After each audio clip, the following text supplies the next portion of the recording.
इन महानुभावों के स्वागत के लिए अन्नू शाह जी और मुन्ना खान जी।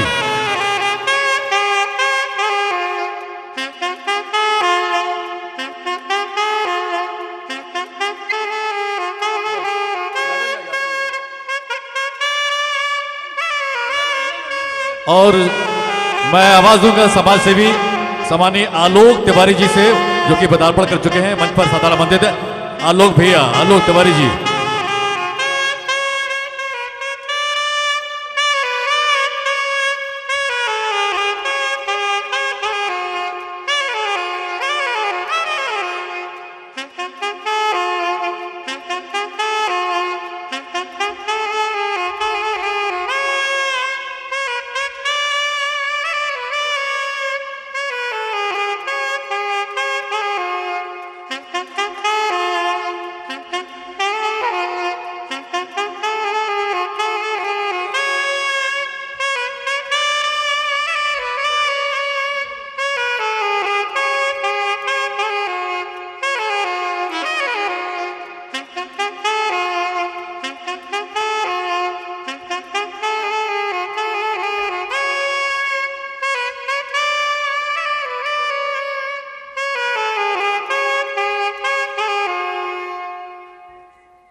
हेलो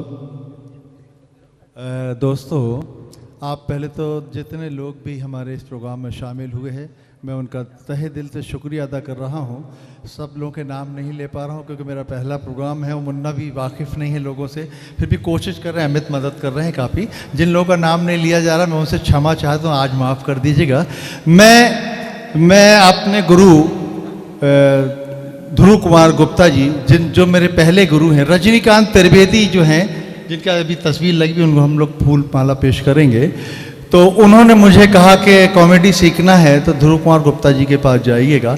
तो वो मेरे पहले गुरु हैं और आखिरी गुरु मेरे सुधाकर शर्मा हैं, जिनके अभी आप गाने सुन रहे थे। ये मेरे आखिरी गुरु हैं।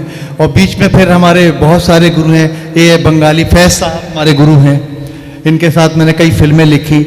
जो भी आप गाने सुन रहे हैं, लगभग सभी गानों में मेरी आवाज़ है। कोरस कहते हैं, तो वो कोरस इसलिए करा देते थे, सुधाकर जी के 752 रुपये हमको मिल जाते थे। बम्बई में गुजारा करना बड़ा मुश्किल है। तो जितने भी गाने आप सुधाकर जी के सुन रहे हैं, उसमें सब में मेरी आवाज़ भी शामिल है, ठीक है। और बहुत अच्छा गाया रवि जी ने, मधुर ने और अनुज भाई ने उनके गाने को अभी गाया। मनोज भी बहुत अच्छा गा कर गए। अच्छा, दूसरी एक जो खास बात बताऊं कि सच्चाई दिल से कह रहा हूं मैं, अगर कोई मेरा पहला गुरु है तो वो के नायकर हैं। क्यों बता रहा हूं मैं। 70, 74, 75 की बात कर रहा, जब मेरी उम्र 11-12 साल की होगी। हम लोग गरीब लोग थे, तो हम लोग घर चलाने के लिए मेरे बचपन में ही काम करने चला गया था काज घर में, खंडेलवाल के यहाँ। तो मैं चुंगी चौकी में जाता था, तो एक सिंधी भाई की घड़ी की दुकान थी, तो आप वहाँ आया करते थे। तो मैं दूर खड़े, बच्चा कितना हो, तो हम कभी वो मिलने की कोशिश नहीं कर, मतलब हिम्मत नहीं जुटा पाए, कॉन्फिडेंस नहीं होता उस उम्र के अंदर, कम से कम जबलपुर के बच्चों को। तो उनको देख कर मुझे लगा कि मुझे कॉमेडी शुरू करनी चाहिए। तो मैंने पहले तो लता जी के गाने शुरू किए। लता जी के गाने गाने के लिए मैं जहाँ स्टील अलमारी, जबलपुर का पहला मिस्त्री मैं हूँ। स्टील अलमारी बनाने का पहला मिस्त्री मैं हूँ। तो 16 गेज की अलमारी बनाते थे, लता जी के गाने गाते, तो जो हथौड़ी से कटिंग करते थे वो रिदम बनाते थे, हम गाना गाते थे। तो स्टेज पर किशन भट्ट साहब जो है, उन्होंने मुझे स्टेज पर ले गए, वो कभी सुनाएंगे, वक्त नहीं है। तो नायकर साहब को देखकर मैंने कहा कि मुझे जो है गाना, तो ठीक है मैं गाता रहता हूँ, स्टेज जब तक मैंने किया नहीं था। तो मैंने जो है तय किया कि मुझे अब कॉमेडी करना है। तो मेरे उस हिसाब से मैंने कभी उस और मिला नहीं नायकर साहब से। तो नायकर साहब मेरे पहले गुरु हैं। दूसरे गुरु ध्रुव कुमार गुप्ता जी, क्योंकि गंडा इनसे बनवाया, लेकिन वो जो है ना, वो असली गुरु वो थे। वहाँ से मुझे लगा कि मुझे कॉमेडी करना चाहिए, कहीं ना कहीं ह्यूमर था मेरे अंदर।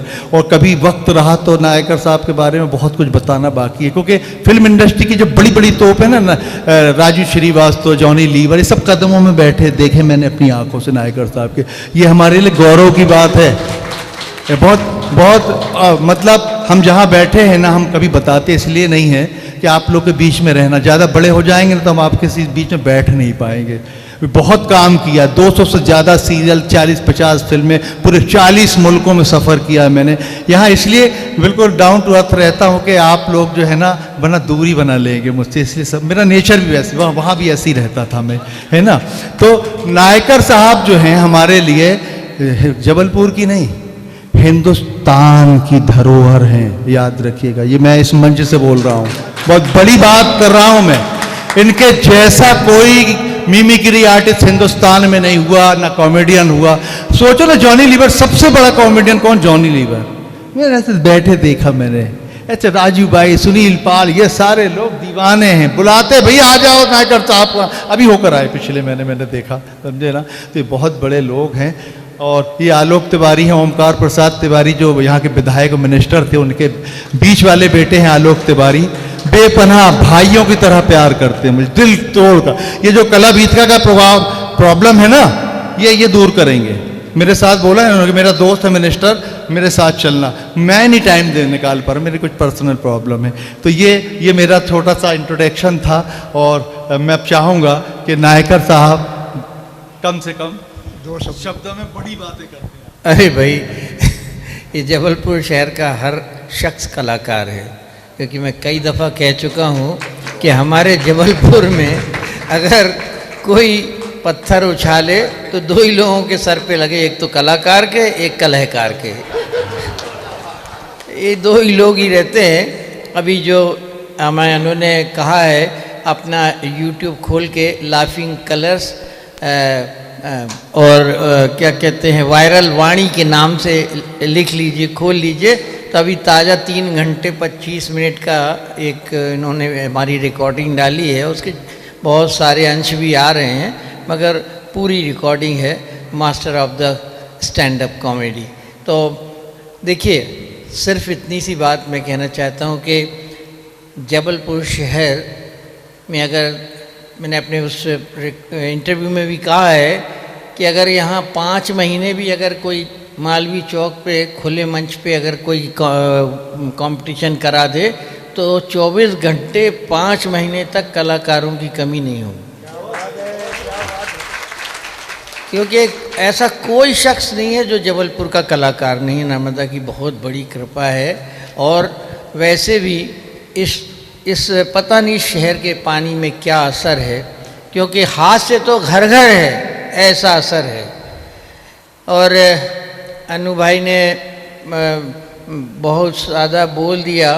हम लोग तो भटीचा टाइप के कलाकार शुरू से रहे हैं, यानी मंच पे ही कलाकार होते हैं, बाकी समय तो जबलपुरिया, जबलई पुरिया है ना। और वो वैसा ही रहना है जैसा कि ये छुपाए बैठा है। ये बड़ा धुरंधर रहा बम्बई में, इसने इतना जबलपुर का नाम किया है। बाद में जब मैं अब देखता हूँ, कभी कभी इसका वीडियो भेजता है, तो मुझे लगता है कि बता अन्नू क्यों वापस आया, क्या बात ही। खैर अपनी अपनी एक कहानी होती है ज़िंदगी की। और हम तो लाफ्टर चैनल में गए थे तो हमको तो वहाँ से निकाल दिया गया था। कह रहे नहीं, जबकि हमारी नकल सब लोग कर रहे थे और हम हजम नहीं हो रहे थे। मतलब हमने उनको हजम, हमने कहा रख लो। उसमें सबसे ज़्यादा करिश्मा हमारे ध्रुव करके आए हैं और वो प्रोग्राम बार बार उसमें डाला जाता है। तो जहाँ तक सिंगर्स का सवाल है, तो जबलपुर में हर घर में सिंगर है, प्रोत्साहन की ज़रूरत है। हम लोग को किसी ने प्रोत्साहित नहीं किया।